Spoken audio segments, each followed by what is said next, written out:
First Moloch, horrid king besmeared with blood of human sacrifice and parents' tears, though for the noise of drums and timbrels loud, their children's cries unheard that pass through fire to his grim idol.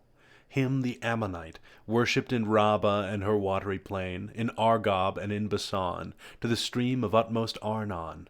Not content with such audacious neighborhood, the wisest heart of Solomon he led by fraud, to build his temple right against the temple of God on that opprobrious hill, and made his grove the pleasant valley of Hinnom, Tophet thence, and black Gehenna called, the type of hell. Next Chamos, the obscene dread of Moab's sons from Auror to Nebo and the wild of southmost Abarim, in Hesabon and Horonaim, Sion's realm, beyond the flowery dale of Sibma clad with vines, and Eleale to the asphaltic pool. Peor his other name, when he enticed Israel in Sittim, on their march from Nile, to do him wanton rites which cost them woe. Yet thence his lustful orgies he enlarged, even to that hill of scandal, by the grove of Moloch, homicide, lust hard by hate, till good Josiah drove them thence to hell. With these came they, who from the bordering flood of old Euphrates to the brook that parts Egypt from Syrian ground, had general names of Baalim and Ashtaroth, those male, these feminine, for spirits when they please can either sex assume, or both. So soft and uncompounded is their essence pure, not tied or manacled with joint or limb, nor founded on the brittle strength of bones, like cumbrous flesh, but in what shape they choose, dilated or condensed, bright or obscure, can execute their airy purposes, and works of love or enmity fulfill.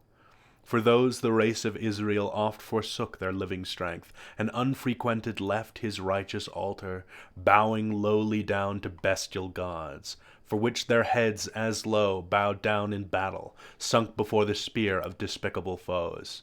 With these in troop came Astoreth, whom the Phoenicians called Astarte, queen of heaven, with crescent horns, to whose bright image nightly by the moon Sidonian virgins paid their vows and songs, in Sion also not unsung, where stood her temple, on the offensive mountain, built by that uxorious king, whose heart, though large, beguiled by fair idolatresses, fell to idols foul.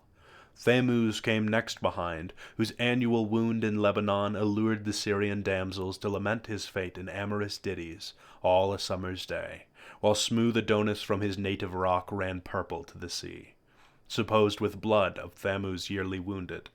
The love tale infected Sion's daughters with like heat, whose wanton passions in the sacred porch Ezekiel saw, when by the vision led his eye surveyed the dark idolatries of alienated Judah.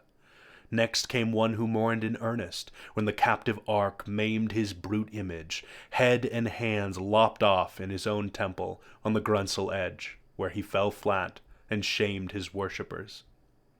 Dagon his name, sea monster, upward man and downward fish, yet had his temple high reared in Azotus, dreaded through the coast of Palestine, in Gath and Ascalon, and Acharon, and Gaza's frontier bounds.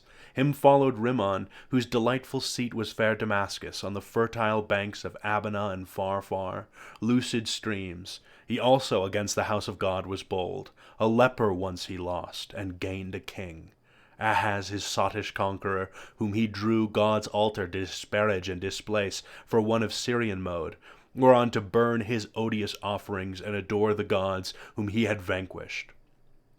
After these appeared a crew who under names of old renown, Osiris, Isis, Horus, and their train, with monstrous shapes and sorceries, abused fanatic Egypt and her priests, to seek their wandering gods disguised in brutish forms rather than human. Nor did Israel escape the infection, when their borrowed gold composed the calf in Oreb, and the rebel king doubled that sin in Bethel and in Dan, likening his maker to the grazed ox.